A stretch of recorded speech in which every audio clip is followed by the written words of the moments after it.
피해자가 내 아들을 살인범으로 만들었다? 이게 누가 한 말일까요? 한 살인범의 아버지가 꺼낸 말입니다. 서울 은평구의 한 아파트에서 1m가 넘는 흉기로 두 아이의 아빠를 무참히 살해했던 남성, 그리고 그 남성의 아버지라는 사람. 아직도 이들은 잘못한 게 없다고 주장하고 있습니다. 심신미약 아니라고 주장하시는 거 맞죠? 맞습니다. 저는 멀쩡한 정신으로 하였습니다. 유가족분들께 하고 싶은 말 없으세요? 없습니다. 저는 중국 스파이를 처단하기 위해 이 일을 하였습니다. 근데 유가족분에게 죄송한 마음 없으세요? 없습니다. 아니 왜 중국 스파이가 나오냐고요. 자기는 멀쩡하대요. 유족한테 죄송한 마음 없습니까? 없대요. 가해자가 저런 태도를 보이고 있는 겁니다.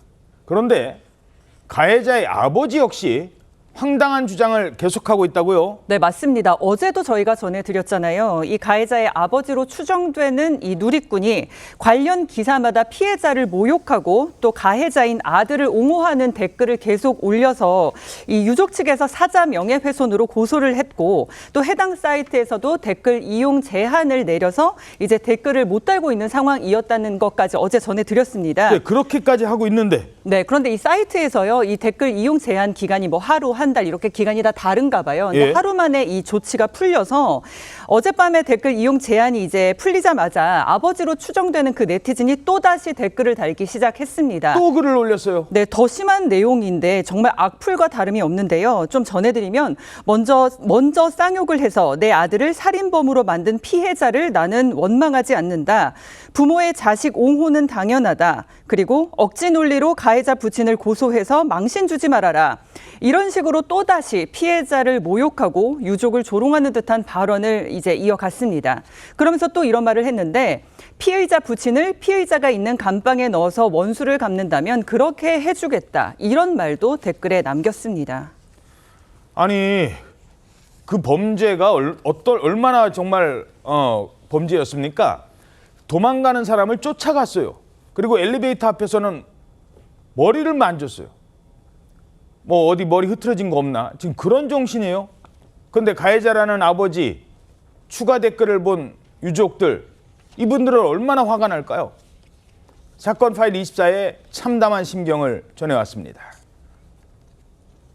일단은 좀 너무 황당해서 이제 말문이 턱 막힐 정도로 좀 황당한 이제 댓글인 걸 확인을 좀 했고요. 고소해서 망신을 주지 말고 차라리 피의자 부친을 피의자가 있는 감방에 넣어서 원수를 갚는다면 그렇게 해주리. 이건 거의 뭐 유족을 조롱하는 듯한 댓글이라고 밖에 보여지지 않습니다. 유족의 입장에서는 강한 분노를 느낄 수밖에 없고 너무나 유감스럽고 정말 반성을 하지 않는구나라고 밖에는 보이지가 않아요.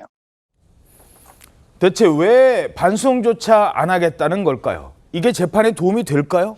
아마 그렇지는 않을 것 같습니다. 사실 그 가해자 부친으로 추정되는 그 네티즌이 단 그 댓글 내용을 보면 뭐 피해자가 이 XX라고 하는 그런 욕설을 하는 것이 범행 동기가 되었다.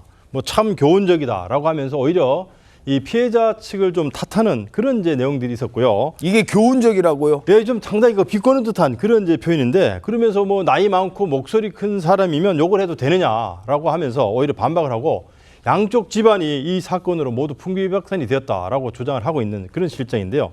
뭐 이런 내용들은 또 확인되지 않은 사실도 일부 있습니다. 이 피해자가 욕을 한 사실이 확인도 되지 않았을 뿐더러 이 범행 전날 인근 그 무인 카페에서 이 다른 사람에게 시비를 걸었던 정황도 확인이 되고 있습니다. 그러니까 여기저기 아파트 다니면서 이미 시비를 걸고 있었어요, 이 남성은. 예, 그런데다가 이 설사 피해자가 욕설을 했더라도 이 합리화가 될 수 없는 그런 심각한 범죄거든요. 이 가해자 부친의 이러한 태도는 오히려 이 적절하지 않은 아주 상당히 그 비판받을 여지가 있습니다.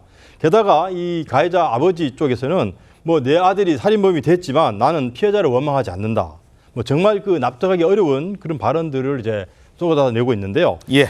어제 해당 댓글을 그 추가 작성한 뒤에 또다시 댓글 이용 제한 조치가 이루어졌는지 이 등에가 아직 확인이 되지는 않고 있습니다. 이 해당 사이트는 짧게는 뭐 하루 정도, 길게는 한 달 정도 이용 제한 조치를 취할 수 있다라고 알려져 있는데 지금 추가적인 조치가 좀 필요한 그런 상황으로 보여집니다. 자, 이러자 많은 사람들이 화가 났습니다. 전국적으로 이 사람들 엄벌 좀 해주세요라는 탄원서가 쏟아지고 있다고요. 예, 탄원서가 지금 막 쏟아지고 있는데 그 피해자 유족이 기자회견을 열고 가해자 신상 공개하고 엄벌 탄원을 촉구했거든요. 그러면서 전국적으로 이제 시민들이 보내준 엄벌 탄원서 9천여 장을 공개했었는데 하루 만에 1,000장 이상의 탄원서가 또 쏟아진 거예요. 예. 현재 총 10,000장이 넘는 엄벌 탄원서가 지금 나와 있는 상황이고 또 피해자의 아내가 인터넷 커뮤니티에 엄벌 탄원을 촉구하는 글을 올렸었는데 그 글을 올리면서 그 남편이 사망할 당시 가지고 있었던 휴대전화 사진을 올렸거든요. 그 피해자 휴대전화를 보면 큰아들이 붙여준 행운의 네잎클로버, 아이고. 포켓몬 스티커 이런 것들이 붙어 있어서 더욱더 많은 사람들의 마음을 아프게 하고 있는데 지금 아내가 뭐라고 그랬냐면 여름 휴가 준비 이야기하면서 저녁밥을 같이 먹고 아이들과 잠자리 준비를 하면서 평소와 다름없는 생활을 하고 있었는데 남편이 갑자기 사라졌다. 열심히 돈을 모아서 처음으로 집을 장만해서 둘째도 낳고 행복했던 우리 가족의 공간이 한순간에 견딜 수 없는 지옥이 됐다. 그렇게 호소하고 있는데 그 피해자의 유족들이 지금 가해자를 옹호하고 있는 가해자의 아버지하고 같은 아파트에서 살고 있는 거예요. 지금도. 그러니까 생활 속에서 언제 맞닥뜨릴지 알 수 없는 그런 구조 속에서 살고 있는 겁니다.